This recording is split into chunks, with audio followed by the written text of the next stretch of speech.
Hello बच्चों। कल की क्लास में अपने बेटा फ्रिक्शन के ऊपर थ्योरेटिकल कॉन्सेप्ट अपने सीखे थे। साथ में हमने कुछ न्यूमेरिकल्स भी सीखे थे, 7 न्यूमेरिकल्स अपने सीखे थे। तो सभी बच्चों ने वो अच्छे से कर लिए हैं। चलो आज की क्लास में बेटा हम आपको क्या करने वाले हैं, देखो आज की क्लास में हम फ्रिक्शन के ऊपर ही कंसेप्चुअल पीवाईक्यू, ठीक है ना, बहुत अच्छे वाले जो नीट में जो पूछे गए हैं पीवाईक्यू, उनको अपने स्टडी करेंगे। तो चलिए बच्चों करते हैं स्टार्ट। ठीक है, देखो क्या है इसके अंदर।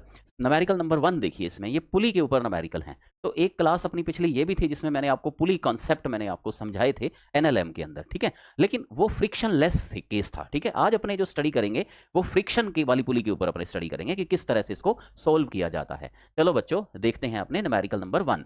इसमें देखो क्या है कि ब्लॉक ए है जिसका मास m1 है। क्या है बच्चों? ब्लॉक ए जिसका मास क्या है, m1 है। वो रेस्ट में है एक हॉरिजॉन्टल टेबल के ऊपर, और एक जो लाइट स्ट्रिंग है कनेक्टेड है इससे, जो एक फ्रिक्शन लेस पुली के ऊपर से पास होती है, ठीक है।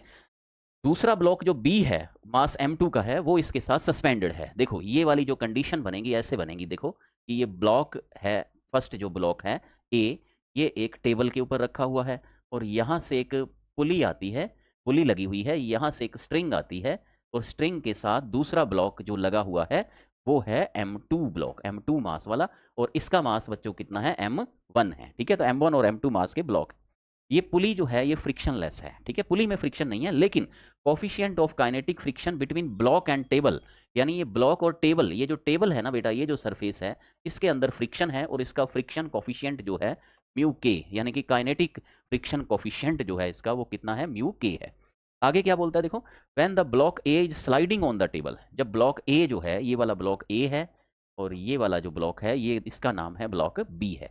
जब ये स्लाइड करता है block A, then the tension in the string will be, तो आपको बेटा स्ट्रिंग के अंदर टेंशन फाइंड करना है। तो आप इसको ट्राई भी कर सकते हो, लेकिन ये बहुत अच्छा क्वेश्चन है। इसमें आपको कुछ और बातें भी आपको सीखनी पड़ेंगी, जैसे कि free body diagram concept, equation बनाना। तो चलिए पहले मैं आपको इसकी इक्वेशन बनाना, जो मेन कंसेप्ट है उसका इक्वेशन वाला, वो मैं आपको सिखाता हूँ। देखो ये बेटा जो ब्लॉक है इसका वेट mg कहाँ होगा, डाउनवर्ड, m2g।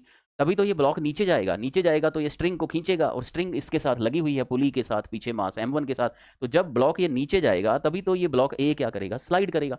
इसका मतलब ये हुआ कि ये ब्लॉक किधर जा रहा है, नीचे जा रहा है। लेकिन बेटा नीचे क्यों जा रहा है, क्योंकि इसका m2g फोर्स लग रहा है, लेकिन ये स्ट्रिंग के साथ लगा हुआ है। और आपको पता है कि स्ट्रिंग हमें टेंशन फोर्स भी लगता है, और टेंशन की डायरेक्शन, टेंशन से स्ट्रिंग इसको पुल करती है, मतलब टेंशन की डायरेक्शन हमेशा अवे फ्रॉम मास होती है, जो कि मैंने आपको सिखाया था, ठीक है। लेकिन मान लो ये बेटा ए एक्सीलरेशन से नीचे जा रहा है, तो ये वाली जो बॉडी है ये ए एक्सीलरेशन से इधर की ओर जाएगी। दोनों का एक्सीलरेशन हमेशा सेम रहेगा। जैसा कि मैंने आपको बेटा सिखाया भी था कि जो बॉडीज कनेक्टेड होती हैं उनका एक्सीलरेशन हमेशा क्या होता है, सेम होता है। और मैंने आपको एग्जाम्पल दिया था बच्चों, बताओगे कौन सा एग्जाम्पल दिया था? कितना अच्छा एग्जाम्पल था।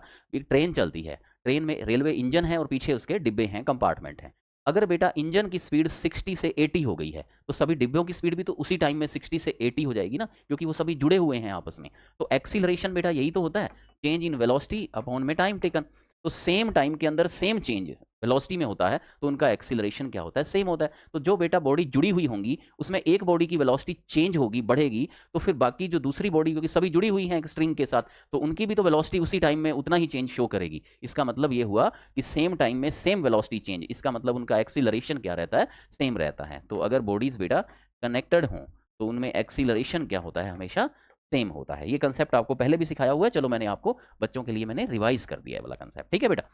अब ब्लॉक बी के लिए इक्वेशन देखो, for block B, block B के लिए इक्वेशन क्या होगी, देखो बेटा ब्लॉक बी नीचे जा रहा है, ठीक है, क्योंकि नीचे m2g लग रहा है, t ऊपर लग रहा है। तो एक बात पक्की, अगर ये नीचे जा रहा है तो ये वाला फोर्स इसमें ज्यादा होना चाहिए, यानी कि इसकी कंडीशन ये होगी कि इसमें m2g ज्यादा होगा, तभी तो ये नीचे जा रहा है ना, t कम होगा तो डाउनवर्ड फोर्स ज्यादा है, तभी ये डाउनवर्ड जा रहा है। तो आप ऐसे करो, इसकी इक्वेशन के लिए बड़े में से छोटे को माइनस कर दो, तो ये आ जाएगा इसके ऊपर नेट फोर्स। और नेट फोर्स की डायरेक्शन क्या होगी, डाउनवर्ड, क्योंकि डाउनवर्ड वाला ज्यादा है, तो ज्यादा में कम वाले को हमने माइनस कर दिया, m2g नीचे माइनस टी, ठीक है। इस चीज को बेटा फ्री बॉडी डायग्राम बोला जाता है। आप तो कंसेप्ट सीखो, नाम पे मत जाओ कि फ्री बॉडी डायग्राम एफपीडी, ठीक है। आप बात ये सीखो, सीखना आपको बेटा कंसेप्ट पड़ेगा। आपको ये बात सीखनी पड़ेगी कि बॉडी अगर नीचे जा रही है तो नीचे वाला फोर्स क्या होगा, ज्यादा होगा, और बड़े में छोटे को माइनस कर दो तो नेट जो डाउनवर्ड फोर्स आ जाएगा, है ना। तो हम इसको ऐसे भी लिख सकते हैं इस इक्वेशन को m2g minus T is equal to m2a, क्योंकि मास इसका m2 है और एक्सीलरेशन इसका a है। ये बेटा इसकी इक्वेशन होगी। यहाँ से बच्चों को t की वैल्यू पता लग जाएगी। t कितना आ जाएगा यहाँ से बच्चों, इसको इधर कर देंगे तो ये क्या आ जाएगा m2g, और ये इधर हो जाएगा शिफ्ट माइनस m2a। ये आपके पास t की वैल्यू आ जाएगी। ये इक्वेशन को बेटा हम अभी आगे यूज भी हम अभी करने वाले हैं। अब आपने ब्लॉक बी का फ्री बॉडी डायग्राम आपने सीख लिया। अब हम बेटा चलते हैं ब्लॉक ए के अंदर। देखो ब्लॉक ए के अंदर हमने ये वाली बात नोट कर लो कि एक्सीलरेशन सेम रहता है, ठीक है। कनेक्टेड बॉडीज के अंदर एक्सीलरेशन सेम होता है। यहाँ मैं आपको बेटा इक्वेशन सिखाता हूँ ब्लॉक ए के लिए, फॉर ब्लॉक ए। देखो अब बेटा ब्लॉक ए का फ्री बॉडी डायग्राम देखो। देखो ब्लॉक ए को रस्सी पुल कर रही है, तो टेंशन से इसको पुल किया जा रहा है। आप तो ये सोचो कि टेंशन की डायरेक्शन हमेशा अवे फ्रॉम मास होती है, जो आपको ट्रिक बताई थी। तो टेंशन से आगे खींचेगा, आगे जाएगा ब्लॉक, लेकिन फ्रिक्शन इसको अपोज करेगा बेटा। तो जो फ्रिक्शन होगा इसका, ये म्यू के जो है, इसको अभी 1 मिनट मैंने यहाँ पे लिख दी है ना। तो फ्रिक्शन की बेटा जो डायरेक्शन होगी वो पीछे की ओर होती है, और फ्रिक्शन हमेशा क्या होता है, म्यू इंटू एन होता है। और एन बेटा इसका जो नॉर्मल रिएक्शन है एन, वो किसके इक्वल होगा बताओ, mg के इक्वल होगा। एन किसके इक्वल होगा यहाँ पे, mg के इक्वल होगा। N is equal to mg। तो फ्रिक्शन फोर्स की वैल्यू क्या आ जाएगी, म्यू इंटू mg, ठीक है। m1 है तो m1g। तो इसका जो फ्री बॉडी डायग्राम बनेगा, देखो ये जा किधर रहा है, इस साइड में जा रहा है ना, तो इस साइड वाला फोर्स बड़ा होगा, यानी कि इसमें टेंशन फोर्स ज्यादा होगा म्यू इंटू में m1g से, फ्रिक्शन से, ठीक है। जो पीछे की, यानी कि टी ज्यादा होगा, फ्रिक्शन फोर्स कम होगा, तभी तो टेंशन ज्यादा होगा, तभी तो ये आगे की ओर स्लाइड करेगा। तो बड़े में से छोटे को माइनस कर दो, टी माइनस म्यू m1g, तो इसका एफ नेट आ जाएगा। और एफ नेट क्या होता है बेटा, m इंटू ए होता है, तो यहाँ m1a आ जाएगा। ये आ जाएगी बेटा इस ब्लॉक की इक्वेशन आ जाएगी, ठीक है। इक्वेशन नंबर 2 आ जाएगी। तो यहाँ बच्चों ने इक्वेशन बनाना सीख लिया। अब बेटा इक्वेशन 2 टाइप का होता है। यहाँ पर तो आपको टेंशन पूछा है ना, इसमें आगे क्वेश्चन ऐसे भी आएंगे, या तो एक्सीलरेशन भी पूछेगा या टेंशन पूछेगा। तो इन दोनों चीज़ों को आप इक्वेशन को मैथमेटिकली सोल्व करना है बस आपको। अब सारा खेल जो है वो मैथ्स के हाथ में है, ठीक है। तो बच्चे सभी समझ गए इक्वेशन बनाना। अब मैं क्या करता हूँ, इस इक्वेशन को मैं नेक्स्ट पेज पे लेके जाता हूँ। टी माइनस म्यू m1g, याद कर लो, T minus mu m1g, T minus mu m1g is equal to m1a। तो इक्वेशन में लिखता हूँ क्या, T minus mu m1g is equal to m1a। ये इक्वेशन आ गई, ठीक है। अब हम इसमें t की वैल्यू पुट कर देते हैं। t क्या है बेटा, m2g माइनस m2a। t की वैल्यू क्या है बेटा, m2g माइनस m2a।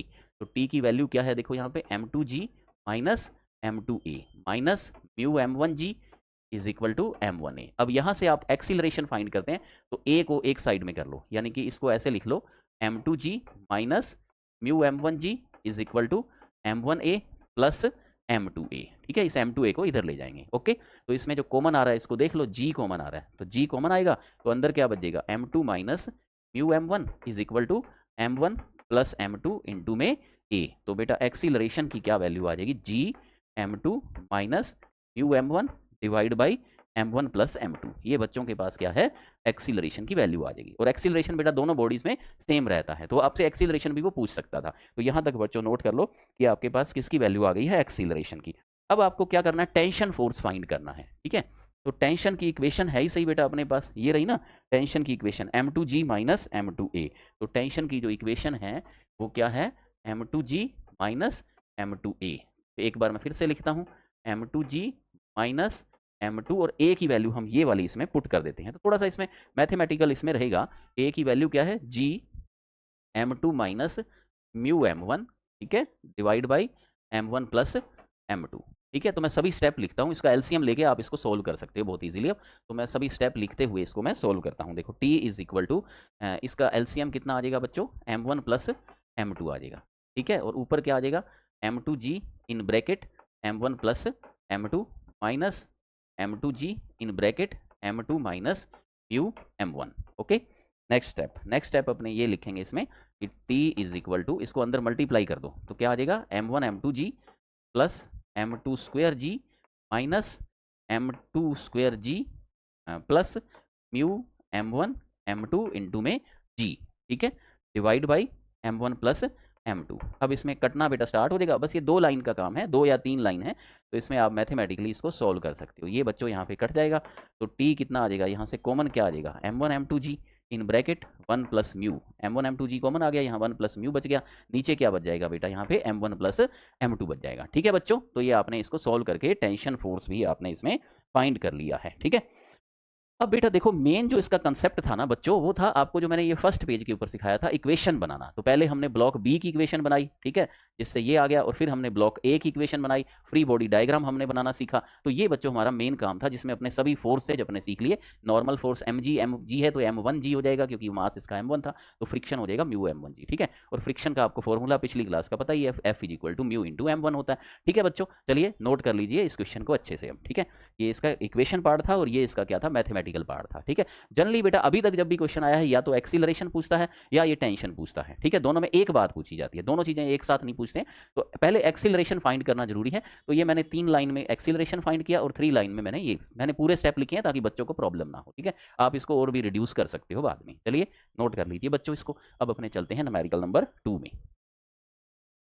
देखो न्यूमेरिकल नंबर 2, अब सभी बच्चे कॉन्सेप्ट तो सीख ही चुके हैं, अब आप इसको खुद भी कर सकते हो। देखो ये बेटा जो PYQ है, इसमें क्या है कि एक सिस्टम है जिसमें 3 मास हैं, M1 M2 और M3। मैं आपको क्वेश्चन समझा देता हूँ। M1 M2 और M3 है, ठीक है। एक स्ट्रिंग है, पुली P के ऊपर से पास हो रही है। M1 मास नीचे हैंग है, दिख ही रहा है जैसे, ठीक है। M2 और M3 रफ हॉरिजॉन्टल टेबल के ऊपर है, ठीक है। M2 और M3 टेबल के ऊपर है, जिसका फ्रिक्शन कोफिशिएंट क्या है, म्यू है, ठीक है।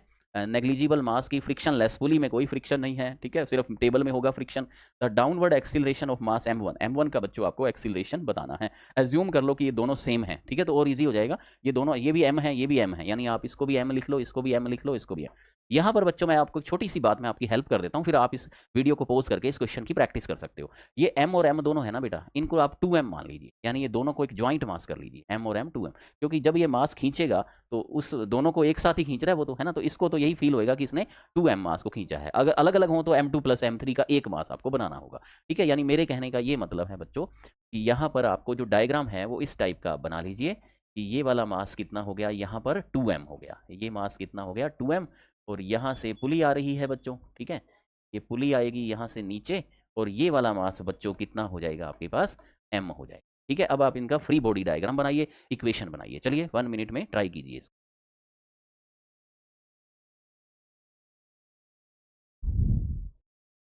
देखो ये बेटा मास डाउनवर्ड जा रहा है, एक्सीलरेशन ए से ये डाउनवर्ड जा रहा है, पूछा भी यही है, डाउनवर्ड एक्सीलरेशन, ठीक है। तो ये मास M है सभी, तो ये नीचे की ओर क्या फोर्स लग रहा होगा, mg। ऊपर की ओर क्या लग रहा होगा, t। तो नीचे जा रहा है ना, तो बड़ा फोर्स क्या होगा, mg। तो mg minus T is equal to ma, ये आपकी इक्वेशन आ जाएगी, ठीक है। इसके लिए मास M1 के लिए, ठीक है, ये वाला मास M1 है, ये M1 भी M के इक्वल है, तो इक्वेशन में हमने me लगा दिया, mg minus T is equal to ma। यहाँ से आप टेंशन आपके पास क्या आ जाएगी बताओ, mg माइनस ma आ जाएगी। अब आप चलो इसके लिए 2M के लिए, 2M मास के लिए, तो 2M मास का बेटा फ्री बॉडी डायग्राम जैसे कि आपको अभी सिखाया था कि आगे की ओर क्या लगेगा, टेंशन फोर्स। आगे की ओर क्या लगेगा बच्चों, यहाँ पे टेंशन फोर्स लगेगा, और पीछे की ओर क्या लगेगा, इसमें फ्रिक्शन फोर्स। फ्रिक्शन फोर्स क्या होता है, mu into normal reaction N, यहाँ mu into mg। Friction force क्या होता है बेटा, फ्रिक्शन फोर्स होता है म्यू इंटू एन, ठीक है। और एन है नॉर्मल रिएक्शन, नॉर्मल रिएक्शन जो होगी एन, ठीक है। और नीचे की ओर क्या लग रहा है, mg, यहाँ पे 2mg, क्योंकि यहाँ मास इसका 2m है, तो n की वैल्यू क्या हो जाएगी, 2mg हो जाएगी। तो फ्रिक्शन फोर्स क्या हो जाएगा, 2mg, ठीक है, म्यू इंटू 2mg, ये फ्रिक्शन फोर्स हो जाएगा पीछे की ओर। अब ये बॉडी ऐसे जा रही है ए एक्सीलरेशन से, ठीक है, तो इसका मतलब टेंशन बड़ा होगा, तो टी में माइनस करेंगे किसको, म्यू इंटू में 2mg को, ठीक है। तो ये नेट फोर्स आ जाएगा, नेट फोर्स की वैल्यू कितनी हो जाएगी, मैं यहाँ नीचे लिखता हूँ इस इक्वेशन को, टी माइनस म्यू इंटू में 2mg is equal to 2ma, ठीक है। बस मास की जो वैल्यू है वहाँ पे 2m है, क्योंकि ये ब्लॉक का मास बेटा कितना है, 2m है, या M2 प्लस M3 है, इकट्ठा मास जो है जिनको एक खींच रहा है, तो M2 प्लस M3 जो कि 2m हो जाएगा, ठीक है। अब बच्चे आप क्या करेंगे, t की वैल्यू इसमें डाल दो, ये जो इक्वेशन तो बन गई है, अब t की इसमें वैल्यू करो, तो t की वैल्यू क्या हो जाएगी बताओ, mg माइनस ma हो जाएगी, माइनस ये 2 को पहले लिख लो, 2 mu mg is equal to 2ma। अब आपको एक्सीलरेशन फाइंड करना है, तो a वाले स्टेप एक साथ ले जाओ, ये ma को इधर कर देंगे तो क्या हो जाएगा 3ma, ma को इधर कर देंगे तो उस साइड में क्या हो जाएगा 3ma, और इस साइड में ये mg है और ये 2 म्यू mg है, इसमें mg कॉमन आ जाएगा, 1 माइनस 2 म्यू, ठीक है। इन दो ma को उधर ले जाओ तो ये क्या हो जाएगा 3ma। तो बेटा अब एक्सीलरेशन की वैल्यू क्या आ जाएगी आपके पास, बस ये हो गया क्वेश्चन। आपके पास एक्सीलरेशन की वैल्यू क्या आ जाएगी, mg 1 minus 2 mu divide by 3m, ठीक है। mg 1 माइनस, तो m से m इसमें कट जाएगा, तो क्या आ जाएगा g 1 minus 2 mu by 3, g 1 minus 2 mu by 3, ये वाला आपका आंसर आ जाएगा। समझ गए बच्चे सभी इस क्वेश्चन को, ठीक है, क्लियर। देख लो अच्छे से, g 1 माइनस 2 म्यू बाई 3, ये इसका आंसर आ जाएगा, ये वाला आपका आंसर है, ठीक है। तो बच्चों देखो, इक्वेशन बनाने के बाद अब आपने इसको शॉर्ट में भी सोल्व कर लिया, ये 2-3 लाइन आपने इसी में सोल्व कर लिया जो पहले मैं आपको पूरे डिटेल में आपको सिखा दी थी, ठीक है। इसमें बेटा ओनली एक्सीलरेशन पूछा है, आगे बढ़ाना है। अगर ये टेंशन फोर्स पूछता रस्सी के अंदर, तो आप टेंशन फोर्स के लिए क्या करेंगे, इस इक्वेशन के अंदर आप ए की वैल्यू पुट कर देंगे, तो टेंशन भी आ जाएगा। इसी तरह से अगली 3 लाइन में आप इसका टेंशन भी फाइंड कर सकते हो, जो पिछले क्वेश्चन में मैंने आपको सिखा दिया था सभी बच्चों को, ठीक है बच्चों, समझ गए। न्यूमेरिकल नंबर 2 नोट कर लें अब सभी बच्चे। अब अपने चलते हैं न्यूमेरिकल नंबर 3 के अंदर।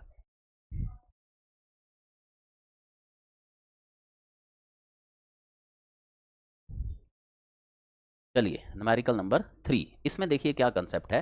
फिर से देखो, पुली के ऊपर 2 किलोग्राम और ये बी मास है, ये ए और बी है। Coefficient of static friction between block A of mass 2 kg and table, इनके बीच में बेटा जो स्टैटिक फ्रिक्शन लग रहा है उसकी जो वैल्यू है म्यू एस की, वो कितनी है, 0.2 है, ठीक है, इनके बीच में। Okay, what would be the maximum mass value of block B, B का मैक्सिमम मास क्या हो that the two block do not move, ठीक है, ये ब्लॉक मूव नहीं करें। String and pulley are assume to be smooth and massless. देखो बेटा, फिर से समझो इस बात को।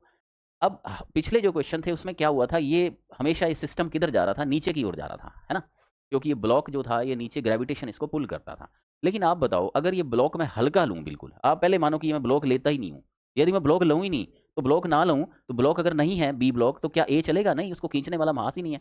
फिर यहाँ पे मैं क्या करूँ, ब्लॉक थोड़ा हल्का ले लूँ 1 ग्राम का, यानी ऐसे समझो आप कि मैं यहाँ पे एक पेन लगा दूँ, ठीक है, क्लियर। यहाँ पे मैं क्या करूँ, देखो ये ब्लॉक बी को हटा के ना, यहाँ पे मैं एक पेन लगा देता हूँ। एक प्रैक्टिकल करते हैं बच्चों, देखो समझे बच्चे सारे। यहाँ पे मैंने एक पलड़ा लगा दिया बेटा, ठीक है, जिसमें आप भार रख सकते हो। अब ये खाली है बिल्कुल, ये वेटलेस है बिल्कुल, प्लास्टिक का हल्का सा पेन, जिसमें मैंने थोड़ा सा मास रखा, तो क्या ये इसको खींचेगा, नहीं खींचेगा। थोड़ा सा और मास रखा, फिर भी नहीं खींचा, थोड़ा सा और मास खींचा। तो कंसेप्ट देखो कितना अच्छा बचा कि मैक्सिमम मास जिस मोशन नहीं करता है, ठीक है, मैक्सिमम मास जब तक कि ये सिस्टम मोशन में ना हो, उसके लिए ब्लॉक बी का मास। अब ऐसे भी समझ गए कि ब्लॉक बी अगर हैवी होगा बेटा, ब्लॉक बी अगर हैवी होगा,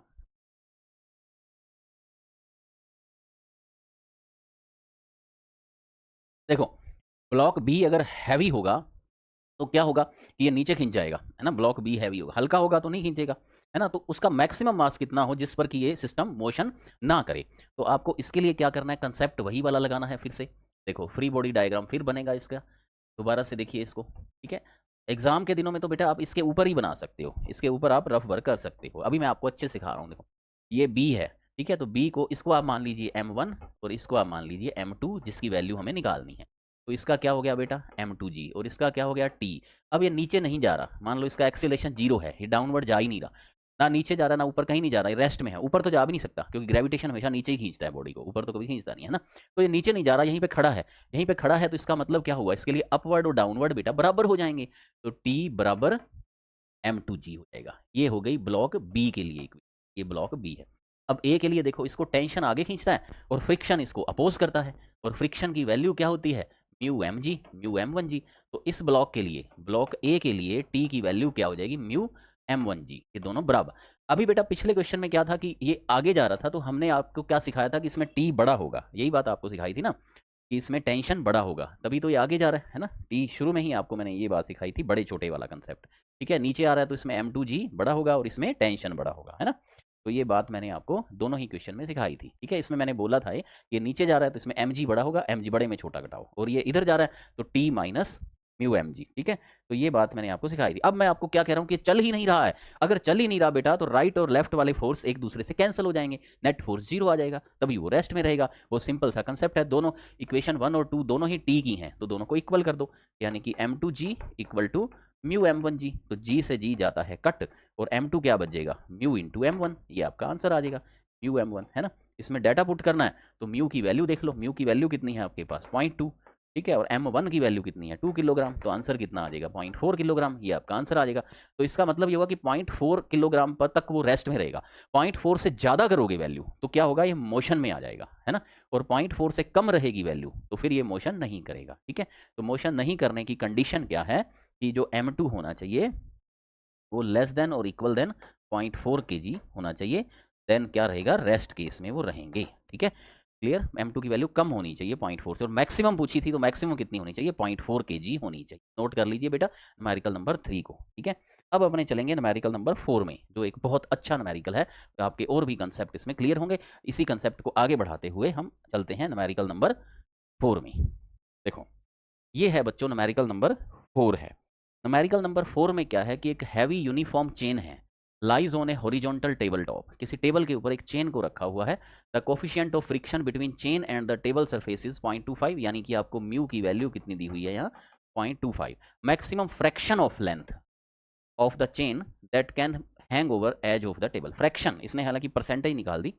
फ्रैक्शन और परसेंटेज थोड़ा डिफरेंट होता है, बता देंगे, अभी कोई बात नहीं है। पूछा तो फ्रैक्शन है लेकिन आंसर परसेंटेज में, कोई बात नहीं है, ये सब हम सीख लेंगे। पहले मैं आपको न्यूमेरिकल का कंसेप्ट सिखा दूं।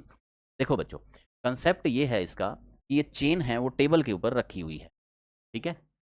ये देखो, ये एक चेन है, ये टेबल के ऊपर रखी हुई, लेकिन इसका कुछ पार्ट जो है वो नीचे की ओर हैंग हो रहा है ना। अब आप बेटा ये बात तो आप सभी समझते हो कि ये चेन है, अगर ये लटका हुआ पार्ट ज़्यादा हो गया, मान लो इसको थोड़ा आगे कर दिया और ज़्यादा पार्ट यहाँ से लटका दिया, और पार्ट लटका दिया यहाँ से, है ना, ज़्यादा पार्ट लटका दिया तो खींच के नीचे गिर जाएगी, और थोड़ा पार्ट लटकाएंगे तो फिर ये नहीं गिरेगी क्योंकि हल्का रहेगा तो खींच नहीं पाएगा पूरा, ठीक है। ज़्यादा लटका दिया, ऊपर वाला पार्ट आगे कर दिया, कम हो गया तो एक स्लिप हो जाएगी, है ना। तो हमें इसमें क्या करना है, मैक्सिमम कितना पार्ट यहाँ पे हम हैंग कर सकते हैं। देखो पिछले क्वेश्चन जैसा कंसेप्ट है, पर यहाँ चेन आ गई, वो ब्लॉक थे। ये कह रहा है कि इसकी वैल्यू मैक्सिमम कितनी रखें, 0.4 किलोग्राम की, मोशन नहीं करे। अब मैक्सिमम कितनी चेन लटकाएं, मैक्सिमम टेबल से कितना लटकाएं कि वो मोशन नहीं करे, उससे थोड़ा सा ज़्यादा करोगे तो खींच लेगी उसको, टेबल से नीचे गिर जाएगा वो, ठीक है। तो मैक्सिमम वैल्यू कितनी होनी चाहिए, आप तो बैलेंसिंग बनाओ इसके लिए। आप ये मान लो इसमें देखो कि जो टोटल मास है वो m है, टोटल जो मास है वो m है, और लेंथ, टोटल लेंथ कितनी है उसकी, कैपिटल L है, ठीक है। ये हमने मान लिया। अब क्या हुआ, मान लो ये y लेंथ इसमें हैंग्ड है, तो ऊपर बच्चों कितनी लेंथ बच जाएगी इसकी, अंडरस्टूड है, L माइनस वाई बच जाएगी, ठीक है। और अभी ये सिस्टम बैलेंस में है, तो इसका नीचे की ओर जो, ये मान लो m2 मास है, और ये मान लो इसका मास क्या है, m1 है, तो नीचे की ओर क्या फोर्स लगेगा, m2g, ठीक है। नीचे की ओर ब्लॉक के जो नीचे लगाएगा वो कितना फोर्स लगाएगा, m2g। अब यहाँ पे फ्रिक्शन कितना लगेगा, इसमें रस्सी तो है नहीं, तो टेंशन तो इसमें बेटा रहेगा नहीं, है ना, यहाँ स्ट्रिंग नहीं है, तो यहाँ पे क्या होगा, जो फ्रिक्शन फोर्स लगेगा इसकी सरफेस के बीच, वो लगेगा म्यू m1g, ठीक है। फ्रिक्शन फोर्स क्या होगा, म्यू m1g, ठीक है, क्लियर। तो ये वाला ब्लॉक जो है वो m2 है, और ये वाला ब्लॉक जो ऊपर, मतलब ये ब्लॉक थे, ब्लॉक वाला केस है, पर हमने इसको m2। अब आप सोचो कि m2g तो नीचे खींचता है, और उसको अपोज कौन करता है, म्यू m1g, फ्रिक्शन जो है पीछे की, और म्यू mg, है ना। तो फॉर बैलेंसिंग, बैलेंसिंग के लिए बेटा क्या होना चाहिए कि m2g किसके इक्वल हो जाना चाहिए, म्यू m1g के, यानी कि downward force is equal to upward force. अब बात रही यहाँ की g से g तो कट जाएगा, ठीक है, g से g तो कैंसिल हो जाएगा। अब m2 होगा कितना, m2 कैसे निकालेंगे बेटा, यूनिटरी मेथड से। देखो l लेंथ का मास कितना है m, तो यूनिट लेंथ का मास कितना हो जाएगा बताओ, m बाई एल हो जाएगा। यूनिट लेंथ का मास कितना हो जाएगा, m बाई एल। तो ये लेंथ बेटा कितनी है, y, तो y लेंथ का मास कितना हो जाएगा, y लेंथ का मास कितना हो जाएगा, ठीक है, m by L into Y, m by L into Y हो जाएगा। y लेंथ का मास जिसका नाम क्या है, m2 है, तो m2 है y लेंथ का। अब l माइनस वाई का, यहाँ पे मैं कलर चेंज करके लिखता हूँ कि l माइनस वाई का मास कितना हो जाएगा, m बाई एल इंटू में l माइनस वाई, ये क्या हो जाएगा बच्चों, m1 हो जाएगा, m by L into L minus Y, okay. तो अब बच्चों यहाँ m2 की वैल्यू लगा दो, अब m2 की वैल्यू कितनी आ गई बताओ, m by L into Y, और म्यू m1 की वैल्यू कितनी आ जाएगी बताओ, m by L into L minus Y, इसमें m बाई एल फिर कट जाएगा, तो y is equal to mu L minus mu Y. अब आपको यहाँ पे फाइंड क्या करना है, देखो यहाँ पे y की वैल्यू, लेंथ की वैल्यू, तो y plus mu Y is equal to mu L, तो यहाँ से y बच्चों कॉमन आ जाएगा, तो 1 plus mu is equal to mu L, तो यहाँ पर y की वैल्यू क्या आ जाएगी आपके पास, mu L by 1 plus mu. तो बेटा नीट में और जेई मेंस में ये क्वेश्चन आया हुआ है, इसमें ये आंसर था इसका, mu L by 1 plus mu, ठीक है। ये लटके हुए पार्ट की लेंथ आ गई, वाई हमें फाइंड करनी थी, ठीक है। हमें यही तो बताना था कि कितनी लेंथ को, कितने फ्रैक्शन लेंथ को हैंग किया जाए, ठीक है, कैन हैंग, कितनी लेंथ हैंग्ड हो, जो मैंने आपको पहले समझाया। अभी इससे ज़्यादा हैंग करेंगे तो फिसल जाएगा, तो मैक्सिमम कितनी लेंथ इसमें हैंग हो, मैक्सिमम फ्रैक्शन, तो ये वाई आपके पास आ जाएगा इसमें से, ठीक है। आप तो इसका कंसेप्ट देखो कि नीचे की ओर कौन सा फोर्स लगा, म्यू एम जी, म्यू नीचे की ओर कौन सा फोर्स लगा, M G, sorry sorry sorry, नीचे की ओर फोर्स कौन सा लगा, एम जी, ठीक है, और एम टू जी, तो एम टू मान लिया, और पीछे रोकने वाला अपोजिंग फोर्स कौन सा लगा, म्यू एम जी, तो दोनों फोर्स को मैंने बराबर कर दिया। आंसर तो यही आ गया था, वो एक दो लाइन तो सॉल्व करने की थी। अब इसका आंसर निकालना है, तो इसमें म्यू की वैल्यू रख दो 0.25, ठीक है। तो ये आंसर कितना आ जाएगा, y is equal to mu L by 1 plus mu, यही है ना बेटा आपका, mu L by 1 plus mu. तो म्यू कितना है 0.25, एल बाई 1 प्लस 0.25 मतलब 1.25, तो आंसर कितना आ जाएगा, एल बाई 5। तो इसका आंसर आएगा बेटा 1/5, 1/5 फ्रैक्शन, एल बाई 5, ठीक है। और अगर परसेंटेज निकालना हो तो 1/5 कितना होता है, एल को आप 100 मान लो, परसेंटेज के लिए पहले वाले को 100 मान लो, तो परसेंटेज क्या हो जाएगा 100/5 यानी कि 20%। ठीक है, क्लियर, समझ आ गई बात। जैसे हाफ पार्ट हो L/2 हो तो वो कितना होता है 50% होता है ना, आधा दो, तो एल को 100 मान लो, तो परसेंटेज के लिए जो पूरा होता है ना पूरे को 100 मान लेते होते हैं। ठीक है, क्लियर, समझ में आ गई बात है बच्चों को, तो 20% हो जाएगा। क्लियर, ठीक है, तो इसका आंसर क्या आ जाएगा 20%, ये इसका आंसर आ जाएगा। ठीक है, वैसे इसका आंसर ये याद रखना, ये करना ज़्यादा जरूरी है, μL/1 में, क्योंकि हो सकता है आने वाले टाइम में जैसे जेई मेंस में क्वेश्चन आया था तो उसका ये आंसर था μL/1 में, और वैल्यू रखनी तो आप रख ही लोगे आगे, उससे आप फ्रैक्शन और परसेंटेज दोनों को ही फाइंड कर सकते हो बहुत ईजिली। ठीक है, अब चलते हैं बेटा नेक्स्ट न्यूमेरिकल नंबर 5 के अंदर। देखो, आपने पुली और ब्लॉक सिस्टम आज आपने सीख लिया बच्चों ने, अब आप पुली और ब्लॉक सिस्टम में फ्रिक्शन वाले सभी केसेज के अंदर एक्सपर्ट बन गए हो अच्छे से। अब बेटा अपने बात करते हैं, तो किसकी बात करते हैं, क्या बोला मैंने कि अब पुली के अंदर केस, फ्रिक्शन वाले केस और ये चेन वाला जो केस था कितना अच्छा न्यूमेरिकल था, इसमें सभी में आप एक्सपर्ट बन चुके हो। अब अपने सीखते हैं बेटा ब्लॉक वाले केस। ठीक है, देखो आपको मैंने इंक्लाइंड प्लेन पर ब्लॉक वाले केस, सॉरी इंक्लाइंड प्लेन पर ब्लॉक वाले केस, ये हम अभी सीखने हैं। देखो, एक ब्लॉक है वो प्लेस किया गया इंक्लाइंड प्लेन पर with the slope angle theta, block slide down the plane at constant speed. ठीक है, the coefficient of kinetic friction equal to, देखो पहले बात को समझो कि मैंने आप बच्चों को ये जो बात मैंने सिखाई थी पहले आप बच्चों को, वो मैंने बेटा ये सिखाया था। देखो, मैंने आपको ये सिखाया था कि एक इंक्लाइंड प्लेन है थीटा एंगल वाला। क्लियर, अगर मान लो ये प्लेन बिल्कुल प्लेन, ये प्लेन मान लो हॉरिजॉन्टल होता, ये प्लेन अगर हॉरिजॉन्टल होता, अगर बेटा ये हॉरिजॉन्टल होता तो क्या होता, mg नीचे लगता है और n नॉर्मल रिएक्शन होता है, तो नॉर्मल रिएक्शन किसके इक्वल होती है, mg के इक्वल होती है। अब इस केस में क्या था कि ये ब्लॉक ऐसे रखा था, तो mg तो बेटा वर्टिकली डाउनवर्ड होता है ना, तो mg में कितने एंगल से शिफ्टिंग हुई है, थीटा एंगल से, क्योंकि mg इस नॉर्मल केस में mg कैसे था, इस प्लेन के, इस सरफेस के परपेंडिकुलर था mg, लेकिन यहाँ पर परपेंडिकुलर डायरेक्शन से कितने एंगल, ये परपेंडिकुलर डायरेक्शन से कितने एंगल पर शिफ्ट हो गया, थीटा एंगल पर, तो इस तरफ कौन सा कंपोनेंट लगेगा, mg cos थीटा, जो कि नॉर्मल रिएक्शन के बराबर हो जाएगा। तो नॉर्मल रिएक्शन किसके बराबर होती है, mg cos थीटा के, ये आपको बेटा मैंने पिछली क्लासेज के अंदर मैंने सिखाया हुआ है। लेकिन वो प्लेन फ्रिक्शन लेस था, ये बात मैं आपको कह रहा था। ठीक है, कि वो जो इंक्लाइंड प्लेन था वो फ्रिक्शन लेस केस था। क्या समझ गए बेटा। अब क्या था इसमें, mg cos थीटा ने नॉर्मल रिएक्शन को बैलेंस कर लिया और mg sin थीटा नीचे की ओर लग रहा है। ठीक है, तो ये नीचे की ओर कौन सा फोर्स लग रहा है इसमें, mg sin थीटा। लेकिन यहां पर बेटा क्या है, फ्रिक्शन भी है। अब यहां पर ये तो था विदाउट फ्रिक्शन यहां तक तो, अब यहां पर क्या हो रहा है कि फ्रिक्शन भी इन्वॉल्व हो रहा है। तो फ्रिक्शन फोर्स जो होता है बेटा उसका फॉर्मूला तो म्यू एन होता है, तो ये क्या हो जाएगा म्यू mg cos थीटा हो जाएगा। ठीक है, तो ये फ्रिक्शन फोर्स ऐसे लगेगा, क्योंकि जब ये नीचे फिसलेगा तो फ्रिक्शन इसको रोकेगा, जिसकी वैल्यू क्या हो जाएगी म्यू mg cos थीटा हो जाएगी। ठीक है, तो अब डाउनवर्ड फोर्स कौन सा है, mg sin थीटा। ठीक है, जो विदाउट फ्रिक्शन वाला केस था उसमें सिर्फ mg sin थीटा था, पीछे की ओर जो फ्रिक्शन फोर्स था वो नहीं लग रहा था। ठीक है, अब यहाँ पे क्या है, फ्रिक्शन फोर्स भी लगेगा, तो एक फोर्स डाउनवर्ड और एक फ्रिक्शन फोर्स उसको रोकेगा। अब डिपेंड करता है कि इसमें बड़ा कौन सा फोर्स है। अगर ये फ्रिक्शन ने उसको बैलेंस कर लिया, मान लो फ्रिक्शन ने बैलेंस कर लिया, लिमिटिंग वाला केस आ गया, तो ये बॉडी क्या रहेगी, रेस्ट में है तो ये रेस्ट में ही रहेगी, या अगर ये मूव कर रही है तो उसी वेलोसिटी से मूव करती रहेगी। देखो ध्यान से सुनो, यहाँ पे क्या है कि ब्लॉक जो है कांस्टेंट स्पीड से चल रहा है, ये इंपॉर्टेंट बात है। मैं तो ये कहता हूँ कि ये रेस्ट में है, तो अगर बॉडी रेस्ट में है तो उसका एक्सीलरेशन कितना हो जाएगा, 0 हो जाएगा।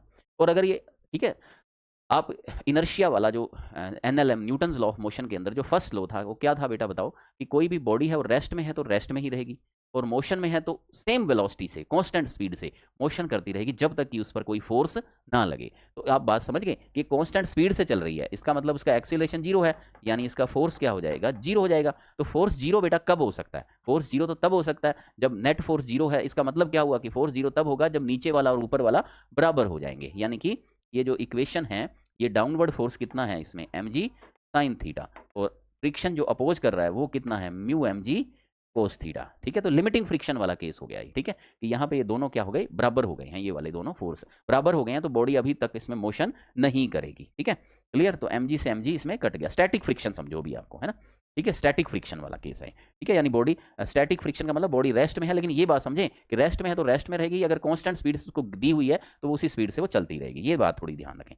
तो यहाँ पर बेटा क्या है कि म्यू की वैल्यू किसके इक्वल आ जाएगी, ये साइन थीटा बराबर म्यू कोस थीटा, यहाँ पर क्या है साइन थीटा बराबर म्यू कोस थीटा, तो कोस थीटा इधर चला जाएगा तो म्यू क्या आ जाएगा sign theta by cos theta, तो म्यू की वैल्यू क्या आ जाएगी टेन थीटा। ठीक है, तो म्यू की वैल्यू क्या आ जाएगी टेन थीटा। समझ गए बच्चे? तो ये बेटा आपके पास एक बहुत इंपॉर्टेंट क्वेश्चन था। अब आपको मैं इसको शॉर्ट में समझाता हूँ। देखो इतनी सी बात है कि आपको मैंने पहले भी बताया था कि जब इंक्लाइंड प्लेन होता है तो एम थोड़ा शिफ्ट हो जाता है थीटा एंगल से, उसके दो कंपोनेंट आ जाते हैं, एम जी कोस थीटा वो नॉर्मल रिएक्शन के बराबर होता है, और एम जी साइन थीटा के कारण ये नीचे चलता है, और इंक्लाइंड प्लेन के ऊपर एक्सीलरेशन कितना होता है, एक्सीलरेशन की फोर्स कितना लगता है एम जी साइन थीटा। ठीक है, और एक्सीलरेशन कितना होता है जी साइन थीटा, क्योंकि फोर्स क्या हो गया एम जी साइन थीटा, और एक्सीलरेशन पूछे तो F is equal to M is equal to G sine theta, तो एम से एम कट जाएगा, तो एक्सीलरेशन कितना होता है जी साइन थीटा। एक्सीलरेशन होता है फोर्स को मास से डिवाइड करना होता है, a is equal to F by M. ठीक है, तो एफ तो ये है, ये बातें मैंने आपको पहले बताई हुई हैं। अब एक्स्ट्रा बात इसमें ये बताई कि फ्रिक्शन, पीछे फ्रिक्शन भी लगा क्योंकि इसमें फ्रिक्शन भी है, फ्रिक्शन का केस गिवन है, तो फ्रिक्शन क्या होता है म्यू इंटू एन, यहाँ एन की वैल्यू क्या हो जाएगी एम जी cos theta, mu M G cos theta हो जाएगा। ठीक है,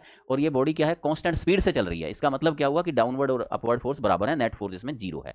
ठीक है, तो आपने इसको नोट कर लिया। ओके, ये था बेटा आपका क्वेश्चन नंबर 5 था। अब अपने नेक्स्ट चलते हैं क्वेश्चन नंबर 6 के अंदर। ठीक है, ये है बच्चों क्वेश्चन नंबर 6, 5 सबने नोट कर लिया अच्छे से। ठीक है, अब चलो 6 नंबर में, आप इसको एक बार ट्राई भी कर सकते हो, खुद इसको समझने के बाद आप खुद भी इसको ट्राई बेटा कर सकते हो क्वेश्चन नंबर 6 को। ठीक है, चलिए देखो क्या है इसमें, एक ब्लॉक है जिसका मास 2 किलोग्राम है। ठीक है भाई, ब्लॉक का मास 2 किलोग्राम है, इंक्लाइंड प्लेन के ऊपर रखा हुआ है, फ्रिक्शन कोफिशिएंट म्यू है, जी 10 रखना है, net force on the block, the net force on the block will be, figure detail, angle of inclination 30 degree है, कोफिशिएंट ऑफ फ्रिक्शन आपको गिवन है, ब्लॉक का मास 2 किलोग्राम है। ठीक है, नेट फोर्स आपको बताना है ना बच्चों। तो नेट फोर्स की जो वैल्यू है वो कैसे पता लगेगी, देखो क्लियर, एक तो होता है एम जी साइन थीटा, एक होता है mu M G cos theta. ठीक है, इसमें कौन सा बड़े में छोटा घटाना होता है अगर ये चलेगा तो, है ना। हम एक बार एज्यूम कर लेते हैं कि बड़े वाला फोर्स कौन सा है, एम जी साइन थीटा है। ठीक है, तो बड़े में छोटा हम घटाते हैं, हम यहाँ एज्यूम करते हैं, पोज करते हैं यहाँ पे कि M ji sine theta is greater than mu M G cos theta. ठीक है, एम जी साइन थीटा बड़ा है mu M G cos theta से। ठीक है, ये बड़े छोटे कैसे हो सकते हैं ये आपको अगले क्वेश्चन बताएंगे, एंगल थीटा के ऊपर भी इसकी डिपेंडेंस इसकी रहती है। ठीक है, एक बार हमने इसको एज्यूम कर लिया इक्वेशन बेटा। अब इसमें क्या होता है, सीधी बात बताऊं, अगर ये सिस्टम नीचे जा रहा हो ना तो इसका मतलब एम जी साइन थीटा बड़ा होगा। ठीक है, तो हमने मान लिया कि ये जनरल केस में सिस्टम नीचे की ओर जा रहा है। ठीक है, क्लियर, मैंने एक बात बोली कि नीचे की ओर जा रहा हो एक्सीलरेटेड, ठीक है, स्पीड इसकी बढ़ रही हो, एक्सीलरेशन हो, इसमें नीचे की ओर जा रहा हो, स्पीड बढ़ रही हो, तो एम जी साइन थीटा इसमें बड़ा होगा। ठीक है, लेकिन अगर स्पीड घट रही हो तो इसका मतलब एम जी साइन थीटा कम होगा, रोकने वाला फोर्स ज़्यादा होगा। ये बात चलो हम आगे बताएंगे। ठीक है, अभी हम फिलहाल एक बार क्या करते हैं, ये कंसेप्ट थोड़ा सा अच्छा है, बहुत ही टफ कंसेप्ट है, बच्चों को समझ नहीं आता, इसके लिए मैंने आगे क्वेश्चन नंबर 7 और 8 और 9 रखे हुए हैं। फिलहाल मैंने आपको अभी तक मेरे बच्चों को क्या बात समझ में आ गई है कि एम जी साइन थीटा नीचे लगता है, फ्रिक्शन इसको अपोज करता है। ये तो मेरे सभी बच्चे समझ चुके हैं, है ना, कि एम जी साइन थीटा तो पहले ही समझ चुके हैं, और म्यू एम जी को से फ्रिक्शन हमेशा अपोज करता है, पीछे लगता है। और जब दोनों बराबर थे तो नेट फोर्स जीरो था, नेट फोर्स जीरो था तो ऐसे ना कहिए कि वो रेस्ट में रहेगा, ऐसे कहिए रेस्ट में है तो रेस्ट में रहेगा, और मोशन कर रहा है तो उसी स्पीड से मोशन करता रहेगा, कि अगर ये दोनों फोर्सेस में बराबर हो जाए। तो मैंने दोनों फोर्स बराबर कर लिया और कॉन्स्टेंट स्पीड से मोशन कर रहा था। यहाँ तक सब बच्चों को समझ में आ चुका है, मुझे पता है। ठीक है, क्योंकि बच्चों को इनर्शिया वाली बात भी पता है कि फोर्स जीरो है तो वो रेस्ट में है तो रेस्ट में रहेगा, और चल रहा है तो कांस्टेंट स्पीड से चलता रहेगा, क्योंकि उसके ऊपर कोई फोर्स नहीं लगा है। ठीक है, ओके बेटा, तो फोर्स बराबर कर दिए दो, नीचे वाला ऊपर। अब मैंने क्या किया, ये माना है, एज्यूम किया है। ठीक है, एज्यूम क्यों किया है मैं आपको समझाता हूं अभी। तो नेट फोर्स इसमें फाइंड करना है, तो हमने क्या किया, बड़े में छोटे को माइनस कर दिया, एम जी sine theta minus mu M G cos theta, और हमें डाटा तो बेटा सभी गिवन ही है। देखो एम जी चाहो तो कॉमन ले लो, अंदर क्या आ जाएगा, sign theta minus mu cos theta. ठीक है, तो एफ नेट जो है वो एम जी, मास कितना है 2 किलोग्राम, जी कितना है बताओ 10, साइन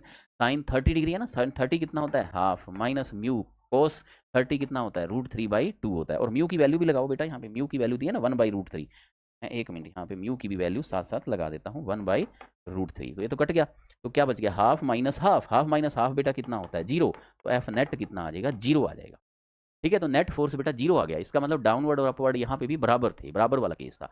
अगर इसमें बेटा नेट फोर्स पॉजिटिव आ जाता, मान लो कोई भी आंसर आता लेकिन वो प्लस में आता, वो पता कैसे लगता, जैसे हाफ माइनस यहाँ 1/4 आ जाता तो आंसर प्लस में आ जाता ना, समझ के बाद, प्लस में आ जाता तो इसका मतलब डाउनवर्ड फोर्स ज़्यादा है, क्योंकि हमने बड़े में छोटा घटाया तो आंसर प्लस में आएगा।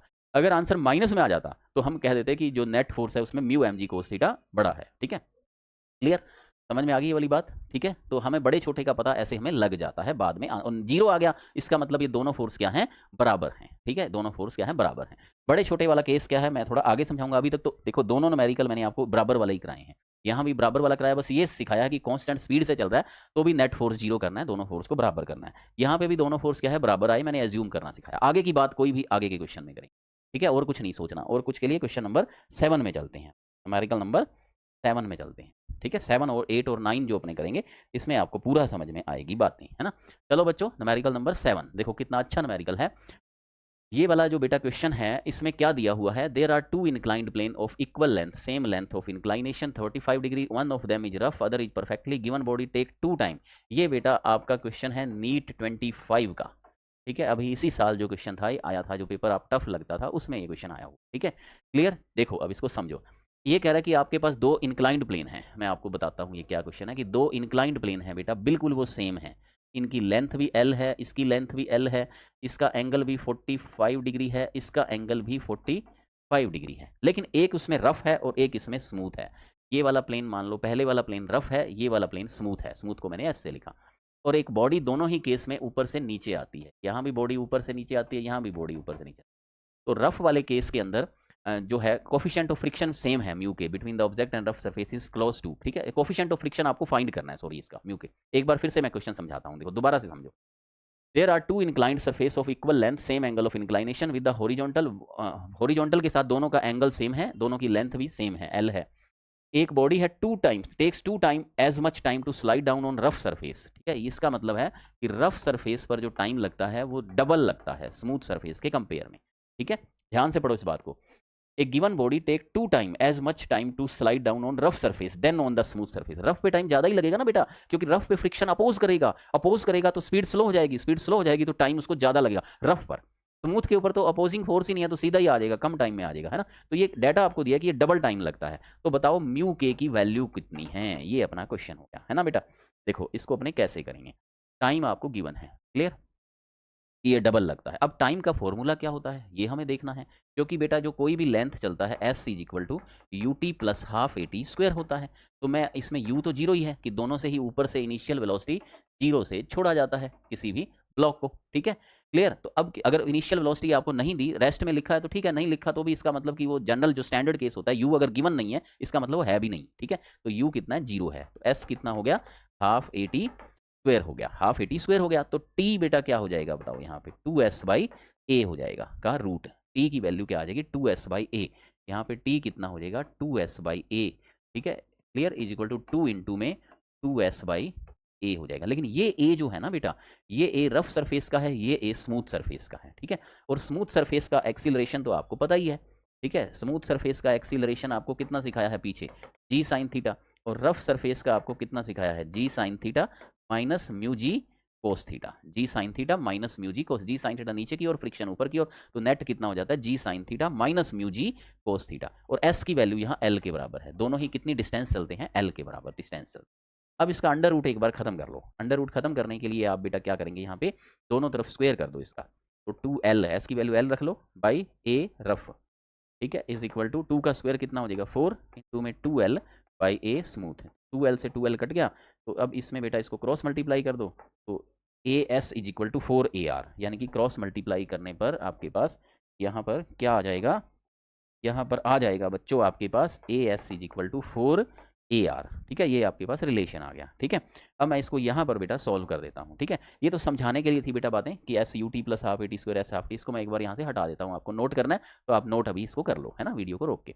अब मैं आपको जो मेन इक्वेशन है इसकी, मेन जो आंसर लाना है इसका, मैं आपको बताता हूँ कैसे आएगा। देखो बस आंसर आ चुका है, थोड़ा इसको बस मैथमेटिकली इसको हैंडल करना है, क्योंकि बच्चों अभी ए एस की वैल्यू, स्मूथ वाला क्या था बताओ, स्मूथ वाला एक्सीलरेशन क्या था, जी साइन थीटा 4, और रफ वाला एक्सीलरेशन क्या था, यहाँ लिखा था ना, जी sine theta minus mu g cos theta, जिसमें आपको म्यू फाइंड करना है, ठीक है।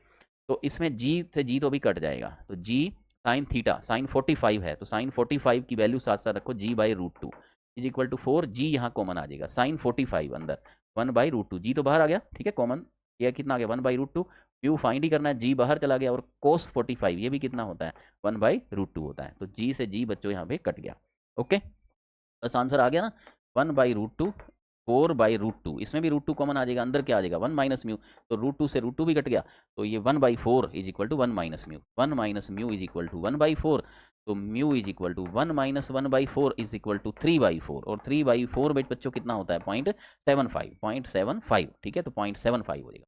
समझ में आ गया बच्चों, कितना आसान हो गया क्वेश्चन ही करना, है ना।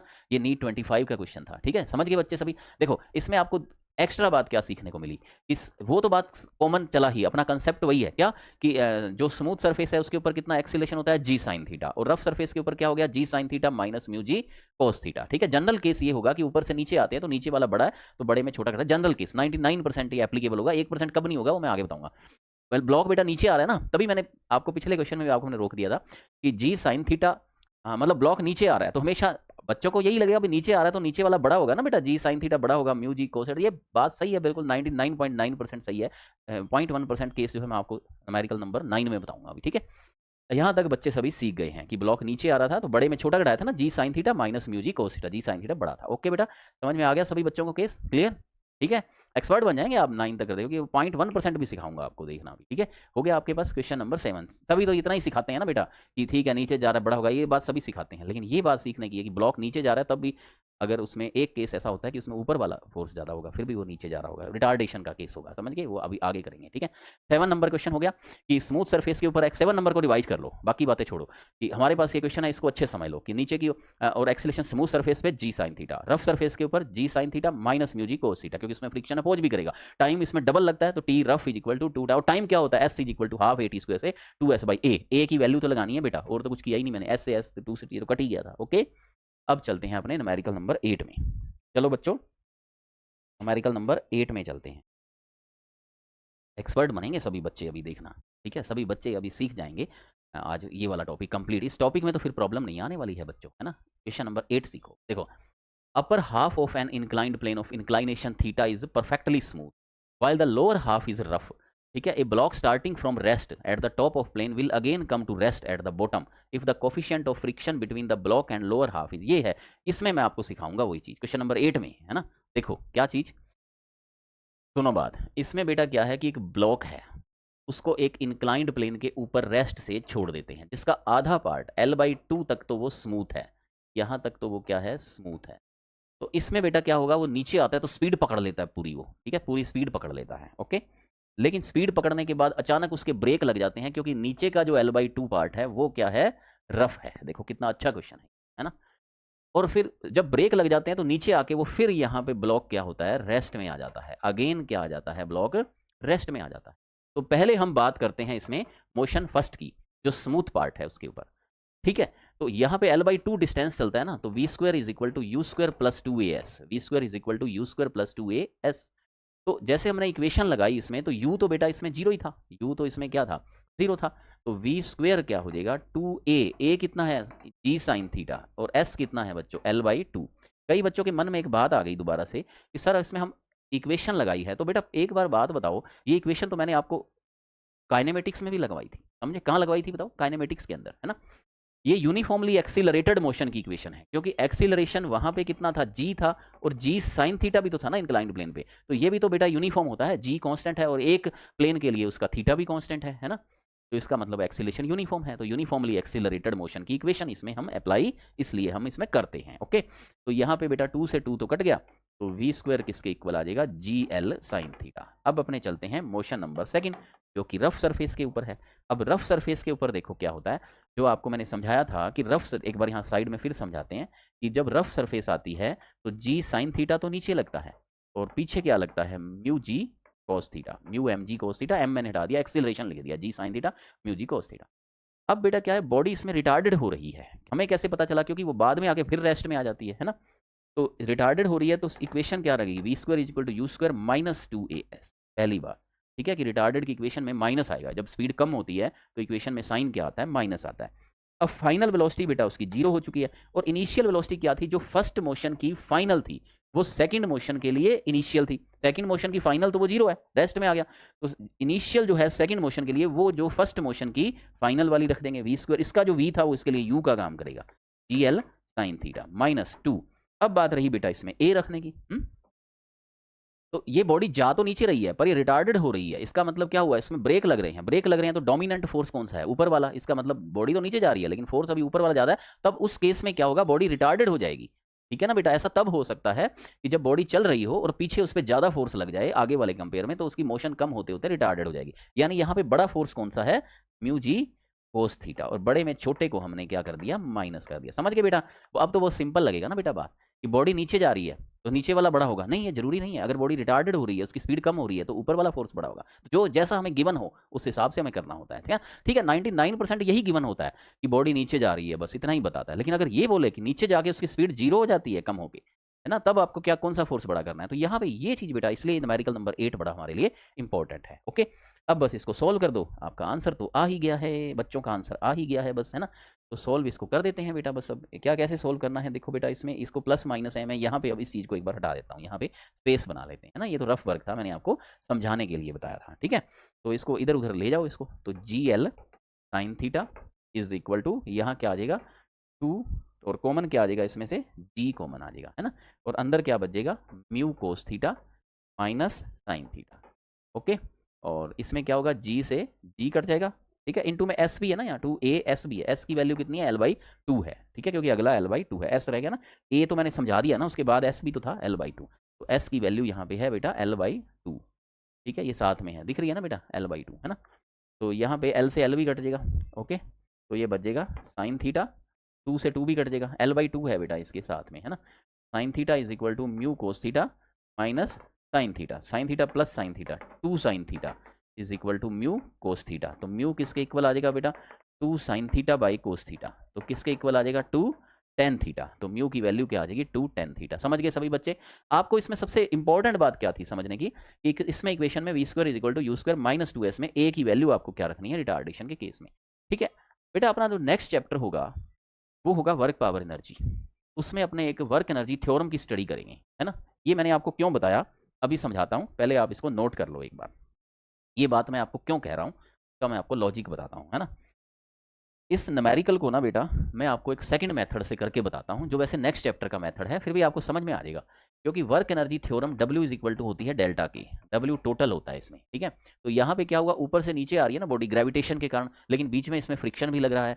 तो इसका मतलब W टोटल क्या हो जाएगा, W gravitation plus W friction is equal to delta की। ठीक है, और ग्रेविटेशन का जो फोर्स है, वो जो ग्रेविटेशन का जो वर्क होता है, फोर्स इंटू डिस्टेंस वर्क होता है। ग्रेविटेशन का फोर्स होता है mgh।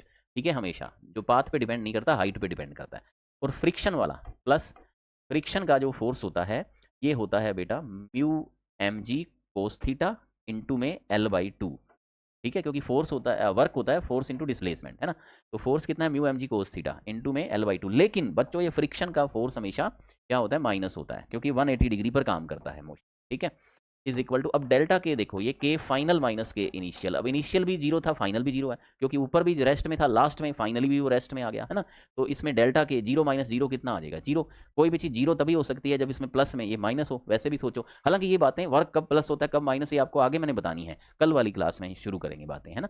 लेकिन फिलहाल मैं आपको एक बार इसका ये मेथड एक बार करके बताता हूँ, ताकि आपको एक थोड़ी मज़ेदार बात आपको पता लगेगी। हाइट की इसमें वैल्यू कैसे निकालेंगे बेटा, ये थीटा है ना एंगल, तो साइन थीटा क्या होगा, h बाई, ये पूरा कितना है L/2 और L/2, L, तो साइन थीटा h/L। तो यहाँ से साइन थीटा क्या होगा, h/L, तो h क्या आ जाएगा, L साइन थीटा। तो mg L sign theta mu mg cos theta into में L/2। अब इसमें जो कटते हैं उनको एक साथ यहाँ पे कट कर दो, L m g भी कट गया। ओके, तो ये क्या आ गया, साइन थीटा, ये 2 इधर आ जाएगा, 2 sine theta is equal to mu cos theta. फिर सेम आंसर आ गया ना, mu is equal to 2 sine theta by cos theta, यानी कि 2 टेन थीटा, है ना।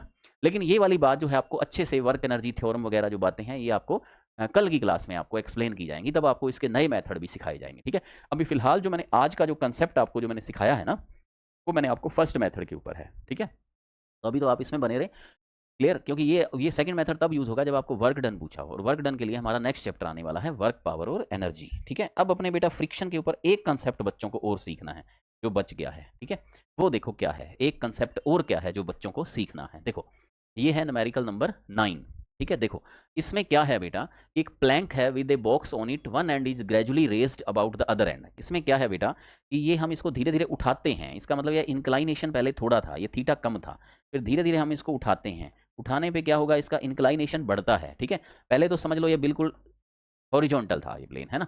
फिर इसको धीरे धीरे क्या हुआ बेटा, इसको ऐसे उठाते हैं, तो जैसे जैसे ढलान इसकी बड़ी होती जाती है, एंगल ऑफ इंक्लाइनेशन बड़ा होता जाता है, तो ये धीरे धीरे ये फिसल जाता है। पहले नहीं फिसलेगा, क्योंकि पहले तो हॉरिजॉन्टल था, थीटा 0 डिग्री था, थीटा 0 डिग्री से बढ़ाते हैं धीरे, ये बात कह रहा है, 0 डिग्री से थीटा को बढ़ाते हैं 0 डिग्री से। ओके, देखो क्या कह रहा है, plank with a box on it at one end is gradually raised about the other end, ठीक है, इसके इस एंड को रेज करते हैं अदर एंड के कंपेयर में। As the angle of inclination with the horizontal reach 30 degree then box start to slip. 30 degree के ऊपर ये थीटा 30 डिग्री के ऊपर ब्लॉक्स फिसलना शुरू कर देता है, ब्लॉक फिसलना शुरू कर देता है।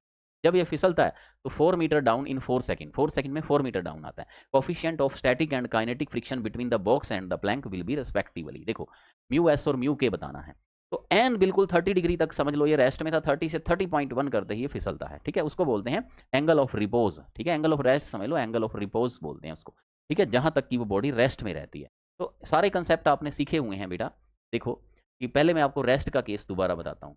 रेस्ट केस में क्या होता है कि नीचे की ओर कौन सा एक्सीलरेशन या कौन सा फोर्स लगा था, एम जी साइन थीटा, तो उसका एक्सीलरेशन बेटा क्या होगा, जी साइन थीटा। पीछे की ओर क्या लगा था, mu g cos theta, mu M G sine theta, उसका एक्सीलरेशन क्या था, म्यू जी कोस थीटा। तो रेस्ट कंडीशन के अंदर, रेस्ट कंडीशन के अंदर तो downward force equal to upward force mu g cos theta, तो जी से जी बच्चों इसमें कट जाता है, तो म्यू क्या हो जाता है, sine theta by cos theta, यानी म्यू क्या हो जाता है, टेन थीटा। और टेन बेटा आपको कितना दिया हुआ है यहाँ पे, 30 डिग्री, तो टेन 30 डिग्री क्या होता है, 1/√3 होता है, ठीक है, और 1/√3 बेटा होता है 0.57। ये बच्चों आप याद रख सकते हो, 1/√3 कितना होता है, 0.57 होता है, ठीक है। तो यहाँ 0.57 तो नहीं है, पर उसके नियर बाई आंसर जो है 0.56 है, तो इसको हम मानेंगे ऑलमोस्ट 0.6, एक्जैक्टली 0.57 के आसपास आता है, ना करके आप देख लेना, क्योंकि यहाँ √3 की वैल्यू कितनी होती है, 1.732, ठीक है, क्लियर। तो यहाँ पे 1/1.7, तो ये आपको याद रखनी है बेटा कुछ चीज़ें, जैसे बच्चों ने √2 याद किया हुआ है 1.414 √3, तो 1/√2 और 1/√3 भी याद रखने होते हैं, ठीक है। तो 1/√3 कितना आता है, 0.57, क्योंकि कैलकुलेशन में टाइम लगता है, तो कुछ एक डाटा जो जनरल यूज होते हैं बस यही होंगे, 1/√2 1/√3 √2, ज़्यादा नहीं होंगे, है ना। तो ये आ गया बेटा आपका आंसर पॉइंट। तो यहाँ तक तो ये बात थी कि बॉडी रेस्ट में रहती है, ठीक है। तो हमने एक बेटा बात सीखी यहाँ कि एंगल को धीरे धीरे बढ़ाओ, तो जिस एंगल तक बॉडी रेस्ट में रहती है उसे बोलते हैं एंगल ऑफ रिपोज, ठीक है, और ये बोला जाता है, एक टर्म यूज की जाती है, और उस एंगल ऑफ रिपोज की कंडीशन में म्यू क्या होता है, टेन थीटा, ठीक है। हालांकि ये बात हम पहले भी कर चुके हैं, ठीक है, लेकिन अब हम दो बातें एक साथ कर रहे हैं कि ये म्यू स्टैटिक है ये, लेकिन अब जब वो मोशन करेगा 30 डिग्री से थोड़ा सा ऊपर होते ही, 30 डिग्री के पास ही समझ लो, 30.01 होते ही मोशन शुरू हो जाती है, और जब मोशन शुरू हो जाती है ना बेटा, तब एफ नेट की वैल्यू क्या होगी, तब एफ नेट क्या होगा, downward force minus upward force, ठीक है। तो इसमें बच्चों डाउनवर्ड फोर्स कौन सा लगेगा, एम जी sine theta minus mu M G cos theta, ठीक है, यानी डाउनवर्ड नेट फोर्स क्या हो जाएगा, नीचे की ओर कितना हो जाएगा बताओ, एम जी साइन थीटा, और ऊपर की ओर कितना हो जाएगा बच्चों यहाँ पे, mu M G cos theta, तो नेट फोर्स क्या आ जाएगा, डाउनवर्ड वाला, है ना। अब एम एफ क्या होता है, m a net, m a net, तो यहाँ पे हम ए नेट कैसे फाइंड करेंगे, अब हमें ये देखना है। इसके लिए बेटा आपको डाटा दिया हुआ है, देखो 4 मीटर चलता है 4 सेकंड में, 4 मीटर चलता है, ये रफ वर्क मैं यहाँ से भी हटाता हूँ, है ना। तो 4 मीटर बेटा चलता है 4 सेकंड में, तो एस क्या होता है, हाफ ए टी स्क्वायर, क्योंकि पहले वो रेस्ट में था, तो यू तो 0 हो गया, और रेस्ट से वो 4 मीटर 4 सेकंड में चलता है, तो 4 मीटर चलता है 4 सेकंड में, 4 सेकंड का स्क्वायर 16 हो जाएगा ना, 16 हो जाएगा, तो ये आ जाएगा 2 से 8, तो ए कितना आ जाएगा आपका 4/8, यानी 1/2 आ जाएगा। ये ए की वैल्यू यहाँ पे लगा दो, एम इंटू ए नेट, ठीक है। तो एम की वैल्यू बच्चों कितनी है, मास कितना दिया है आपको, इसका मास की जरूरत नहीं है ना, मास से मास कट जाएगा इसमें, ठीक है, इसलिए नहीं दिया। तो एम इंटू में ए नेट आपका कितना आ गया बेटा, हाफ आ गया, यहाँ पे एम कॉमन आ गया, जी साइन थीटा, यहाँ पे क्या है, जी साइन थीटा, जी भी कॉमन ले लो यहाँ पे पहले, है ना, जो कॉमन आता है उसको कॉमन ले लो, बस बेटा आप सोल्व ही करना है, कंसेप्ट तो पूरा हो चुका है ना। तो साइन 30 है हाफ, माइनस म्यू इंटू में कोस 30, ये कितना आएगा, √3/2 आएगा, ठीक है। तो एम से एम बेटा कट जाएगा इसमें, ठीक है, 2 से 2 भी इसमें कट जाएगा, अभी कॉमन लेंगे जब, है ना, इसमें कॉमन लेंगे तो 2 से 2 भी इसमें कैंसिल हो जाएगा अभी, है ना। तो यहाँ पे इसको सोल्व अभी कहाँ करें, आगे करते हैं इसको सोल्व, हाफ बराबर, ठीक है, नेक्स्ट पेज पे सोल्व करते हैं, हाफ बराबर, ठीक है, आगे देखो क्या है, हाफ बराबर, यहाँ जी है, जी की वैल्यू क्या करते हैं 10, जी की वैल्यू 10 और हाफ इसमें कॉमन आ जाएगा, जी की वैल्यू 10 और हाफ इसमें कॉमन आ जाएगा, तो अंदर बच्चों क्या बचेगा, जी की वैल्यू 10 हाफ 1 माइनस √3 म्यू, अंदर क्या बचेगा 1 माइनस √3 इंटू में म्यू बन जाएगा, तो 2 से 2 यहाँ पे कट जाएगा, तो 1/10 क्या आ जाएगा 0.1 इज इक्वल टू 1 माइनस √3 म्यू, तो √3 म्यू इज इक्वल टू 1 माइनस 0.1 यानी कि 0.9 आ जाएगा, तो √3 mu is equal to √3 mu is equal to 0.9, तो म्यू बेटा क्या आ जाएगा 0.9/√3, और 1/√3 कितना होता है बेटा 0.55 से 0.6, इसको समझ लो, है ना। तो ये कितना आ जाएगा 0.54, ठीक है। तो ये ऑलमोस्ट अब सही आंसर 0.54 है, लेकिन 5 तो इसको हम 0.5 मान सकते हैं, ठीक है, राउंड ऑफ करने पे, तो ये आंसर आ जाएगा 0.6 एंड 0.4। वैसे एग्जैक्ट जो आंसर आएगा इसका ये 0.57 आएगा, ठीक है, ये वाला, और ये आएगा 0.53 के आसपास आएगा, पर 0.57 को 0.6 मान सकते हैं और 0.53 को 0.5 हमने मान सकते हैं राउंड ऑफ करके, ठीक है। तो ये अप्रॉक्स में आंसर दिए हुए हैं, वो आपको समझ आ जाएगा बेटा अप्रॉक्स वाला केस भी, क्योंकि दोनों बराबर तो हो नहीं सकते, क्योंकि काइनेटिक में हमेशा कम होता है, तो ये वाला आंसर तो हो भी नहीं सकता, काइनेटिक वाला ज़्यादा दिया है, तो या तो ये हो सकता है आंसर, या ये बी और डी की, तो इसमें बी तो सेट बैठा नहीं, 0.4 और 3, तो 0.5 पॉइंट समथिंग है, तो 0.57 को 0.6 कहा गया और 0.54 या 3 को 0.5 कहा गया। ये बेटा हो गया आपका न्यूमेरिकल नंबर 9। तो इसके साथ ही बेटा आपके सारे कंसेप्ट आपने अच्छे से बेटा सीख लिए हैं, ठीक है, इस क्लास के ऊपर अपने। अब इसमें आपको कोई प्रॉब्लम नहीं आएगी, बस आपको ना इसमें बेटा कई बच्चे कहते हैं कि सर हम भूल जाते हैं पहले वाला, है ना, तो बेटा अपनी रिवीजन, ऐसा तो कोई भी टेक्निक नहीं होती है, भूलते सभी हैं, ठीक है, ये एक भूलना भी एक पार्ट है, लेकिन आप उसकी रिवीजन की फ्रीक्वेंसी जब बढ़ाओगे ना, एक टीचर में नहीं भूलता है, क्योंकि उसकी रिवीजन बार बार बहुत सारे बच्चे होते हैं उनको पढ़ा, तो आप भी ऐसे करो, अपने अभी अपने साथ में एक दूसरे को पढ़ाओ ना, 2-3-4 बार करोगे, 2-3-4 बार बस बहुत होता है रिवीजन, इसके बाद चीज़ें आपको क्वेश्चन देखने के बाद आपको याद आ जाती हैं काम में, ठीक है। तो मिलते हैं बेटा जल्दी ही नेक्स्ट क्लास में, नेक्स्ट क्लास आपकी होगी वर्क पावर एनर्जी टॉपिक की, ठीक है बेटा, wish you all the best.